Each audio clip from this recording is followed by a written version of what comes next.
Hoje é 23 de novembro de 2021. Sou Márcia Chueira e falo direto de Cuba. A última semana teve vários acontecimentos na América Latina que merecem ser notícia.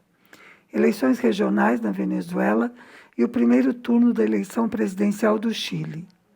E na sexta-feira, 19 de novembro, o ministro de Relações Exteriores da Nicarágua formalizou o pedido de saída do país da OEA, Organização dos Estados Americanos. A causa da saída foi a recusa da OEA em reconhecer a legitimidade das eleições no país e ameaçá-lo com sanções que poderiam ser justamente excluí-lo da organização. O governo cubano apoiou o gesto da Nicarágua e voltou a denunciar que a OEA, em muitas ocasiões, foi cúmplice de golpes de Estado, de intervenções militares e do isolamento de alguns países membros, além de apoiar a aplicação de sanções econômicas, como o bloqueio contra a própria Cuba, a Nicarágua e a Venezuela. Além disso, lembrou que a organização foi instrumento dos Estados Unidos na orquestração do golpe de Estado contra o governo de Evo Morales na Bolívia. Aqui na ilha, o fim de semana foi de muita atividade. No sábado, celebrou-se o Dia Nacional da Defesa, com exercícios e práticas em todo o país. Este Dia da Defesa foi particularmente importante por ser o primeiro após o período mais duro da pandemia e por causa da tentativa de desestabilização do país na semana passada.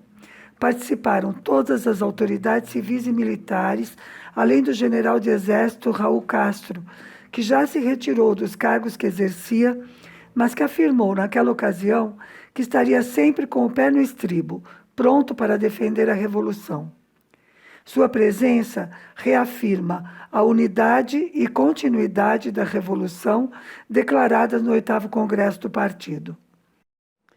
Além das manobras com as tropas regulares das Forças Armadas Revolucionárias e do Ministério do Interior, foram realizados exercícios territoriais de defesa e preparação de milicianos, de integrantes das Brigadas de Produção e Defesa e do Bastião Estudantil Universitário.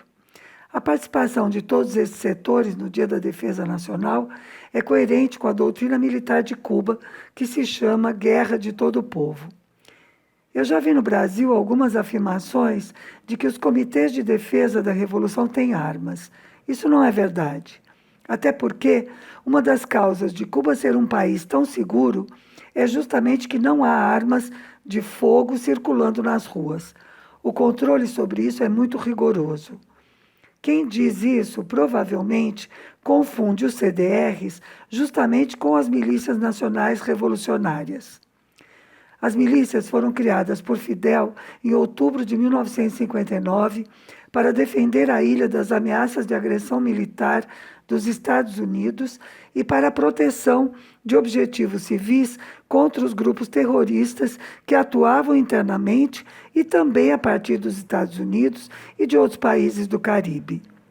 Elas foram instituídas como uma força militar voluntária do povo, subordinada ao Ministério das Forças Armadas Revolucionárias para agir em defesa da pátria e da Revolução. Em abril de 61, quando houve a tentativa de invasão da ilha da Praia Hirón pelos mercenários treinados pelos norte-americanos, as primeiras forças que enfrentaram os invasores foram justamente milicianos daquela região. O Bastião Estudantil Universitário, como o próprio nome indica, são forças compostas por estudantes universitários. Neste Dia da Defesa, além das práticas militares, foi destacada a importância de enfrentar as táticas de guerra não convencional que estão sendo utilizadas contra Cuba. Isso se refere principalmente à batalha de ideias, como dizia o comandante Fidel Castro, nas redes sociais e meios de comunicação de massa. O partido, o governo, as organizações de massas, os movimentos, especialmente da juventude, estão se mobilizando para aumentar o alcance e penetração dos meios de comunicação e nas redes sociais.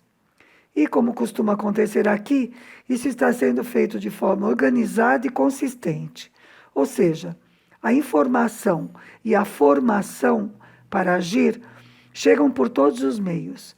imprensa, programas de televisão, reuniões das organizações, ações de rua.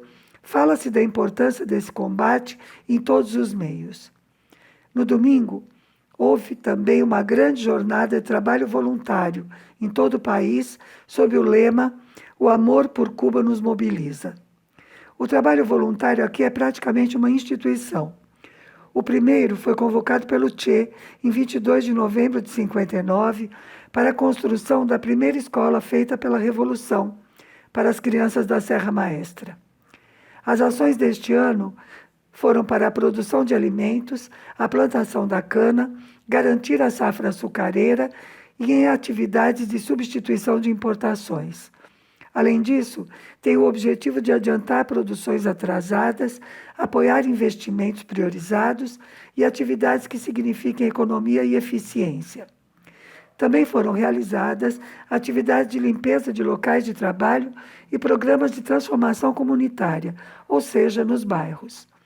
Em relação a comunidades, o presidente Dias-Canel tem insistido em todas as reuniões com grupos sociais em que é preciso exercer a democracia popular socialista, ou seja, que o cidadão não pode ser simplesmente um beneficiário das políticas da revolução, mas tem de participar das decisões.